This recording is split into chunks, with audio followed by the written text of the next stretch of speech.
Hello, my soccer universe, to a review of what happened in the semi-finals, first legs in the UEFA Conference League. Well, one was not much of a match, the other one was actually quite tight, and I have to say this was probably the best one on the entire Thursday evening. Yes, Betis-Fiorentina is tightly matched. I still think the Betis are the better team, but this Fiorentina side, the Conference League is their competition, at least up until the final, and they really would like to win that trophy finally. I would actually like that too, but on the other side, Betis is a team that have never been as far in the European competition. To see them go to a final and potentially win it would be a really great thing to see. Having said all that, the way Chelsea are waltzing through this competition, and true, they have not really faced any stiff competition so far, also has to be said, but the way they've been waltzing through, I can only see Chelsea win this one. And yeah, it's a little bit damning that a team that is not doing that well in the Premier League is so out of sight for anyone else in there. And yes, I would say Chelsea are a better team than both Fiorentina and Betis, although Betis probably could give them more of a fight. At least that's my feeling from somebody who watches Fiorentina probably most of these three teams.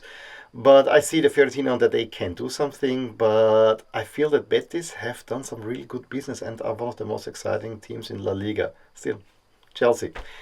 It's just this reaction is Chelsea, and that's about it. Let's quickly recap what was happening yesterday evening.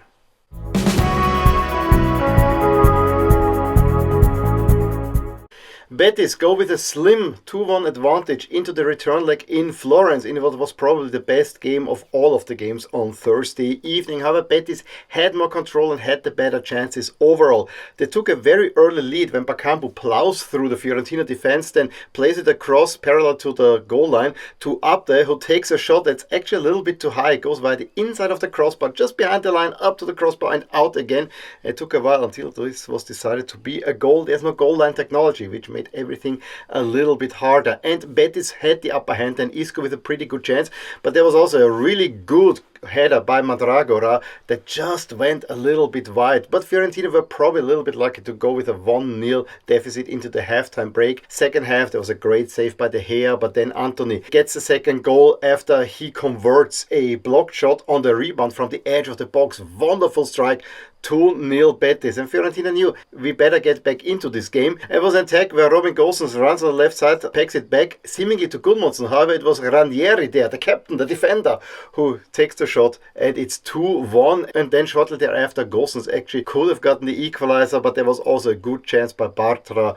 I think the Betis win is alright. The result is very reflective of what was shown, but it's still all to play for in the return leg. Once again, Chelsea are just toying with the opposition. This time they get an easy 4-1 win at Djurgårdens, and even worse, with a B team if you really look at the lineup. I don't want to discount Djurgårdens a whole lot because they fought bravely. They tried to play with Chelsea, but Chelsea has just too much quality. Sancho in the 13th minute opens the scoring. Very clumsy clearance by Danielson on the line, although the ball would have gone in anyway. Madueke in the 43rd doubles up the lead. That was high time to be 2 goals. I think even Cucurella hit the outside of the post. And in the second half, Nico Jackson adds a brace in the 59th and 65th, and the first one of these was again Danielson trying to block off Jackson so that the goalie can get the ball, but it was a complete mess and it was an easy goal for Jackson to take. However, at least in the 68th minute, Mulugeta pulls one back for Djurgårdens to have something to show. They even had a chance to make it 2-4, but overall it's all too easy for Chelsea, who already can book their tickets to the final in Wrocław.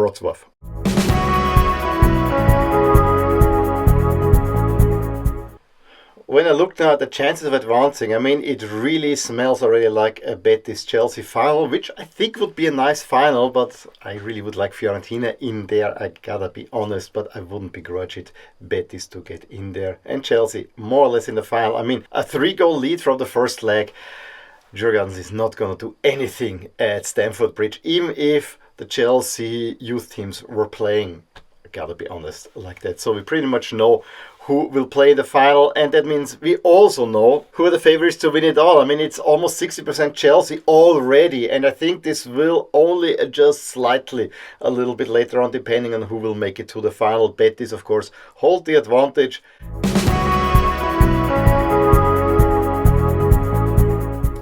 The return legs will of course be played next Thursday evening. Chelsea hosting Djurgårdens, Fiorentina hosting Betis. I think Fiorentina-Betis, that's a real nice one to watch.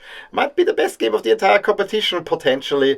Let's wait for it. Unfortunately, they're rebuilding the Artemio Franchi, so there won't be that many spectators either. So I guess it's rather meh. We have to look forward to the final. And whoever will make it there, I'm sure there will be plenty of fans there, and it will be an occasion.